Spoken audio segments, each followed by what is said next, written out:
नमस्कार, मी केतकी चितळे आणि माझ्या विरुद्ध नवीन गुन्हे दाखल झालेले आहेत. किती फनी गोष्ट आहे ही.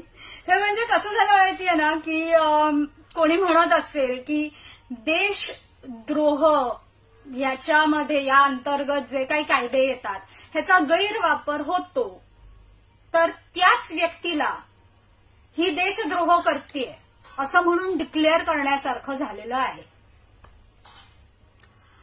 मी जे काही अट्रॉसिटी विषयी त्या मंचावरती बोलले त्याचे सर्व पुरावे माझ्याकडे आहेत. पुराव्याविना असंच वाटलं म्हणून आकाशात बाण फेकणाऱ्यातली मी नाहीये. आम्ही कोणीच नाही आहोत. पुरावे आहेत.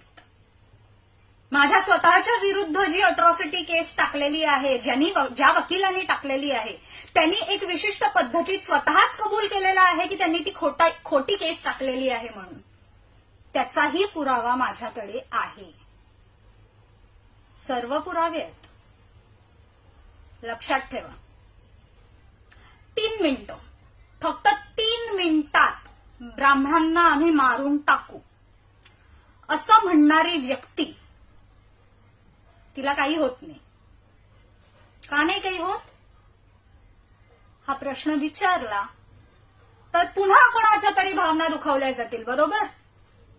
ब्राह्मणांच्या भावना दुखावल्या गेल्या, ती व्यक्ती असं बोलली, हे चालत नाही. कारण ब्राह्मणांना भावना बाळगण्याचाच अधिकार नाहीये. करेक्ट. आम्हाला भावना नावाचा प्रकारच नाहीये, कारण आम्ही गपचूप ऐकून घ्यायचं असतं. का तर आम्ही ब्राह्मण आहोत म्हणून. हा प्रकार कुठला?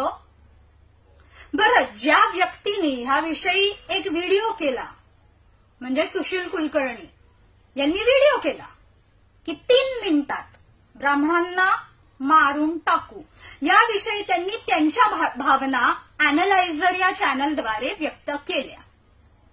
चॅनल लगेच हॅक झाला. DG9 या नावाच्या युट्यूब चॅनलला एक्सप्लेनेटरी नोटीस गेलेली आहे. युट्यूब असंच चालत नाही. लगेच कोणीतरी काहीतरी बोललं म्हणून नोटिसा पाठवणं, असं युट्यूब चालत नाही. त्याच्यासाठी काहीतरी वरून कुठून तरी दबाव आणल्याशिवाय कुठलेही चॅनल्स बंद पडत नाहीत. त्यामुळे कुठून क्रिप्टो ट्रान्झॅक्शन्स झालेले आहेत याचं इन्व्हेस्टिगेशन करावं असं मी सरकारकडे मागणी करते. करेल का सरकार हे असं? हा माझा प्रश्न आहे. 3 मिनिटात, फक्त 3 मिनिटात ब्राह्मणांना मारून टाकू असं म्हणणारी व्यक्ती जेव्हा त्यांना अरेस्ट होते तेव्हा पावसात भिजणाऱ्या आजोबांचे नातू लगेच फिल्डिंग लावतात. गंमत आहे ना? पण आमच्या भावना दुखावता कामा नयेत, कारण आम्ही ब्राह्मण आहोत. 1948 मध्ये ब्राह्मणांना मारून टाकण्यात आलं. गॅझेटमध्ये 8000 हा आकडा आहे. ब्रिटिश गॅझेटमध्ये फक्त कोल्हापुरात 6000 लोकांना मारून टाकण्यात आलं होतं. फक्त कोल्हापुरात. म्हणजे संपूर्ण महाराष्ट्रात किती लोकांना मारून टाकण्यात आलं असेल याचा जरा विचार करा. 1948 मध्ये आपण आता राहत नाही आहोत. 2024 चालू आहे. आम्ही मोका गांधी नाही. एका गालावरती मारलं तर दुसरा गाल पुढे करू नाही. आम्ही परशुरामाला मानतो. परशुरामाच्या हातात कुठलं शस्त्र असतं हे विसरू नका. मागच्या वेळेला माझ्या दारी एक चाकू घेऊन तुम्ही माणसाला पाठवलं होतं. त्या पोराला मी समजावून तुमच्याकडे परत पाठवलं.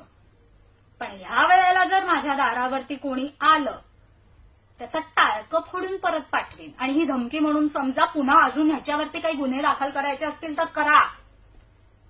ऐकून घेणार नाही आता.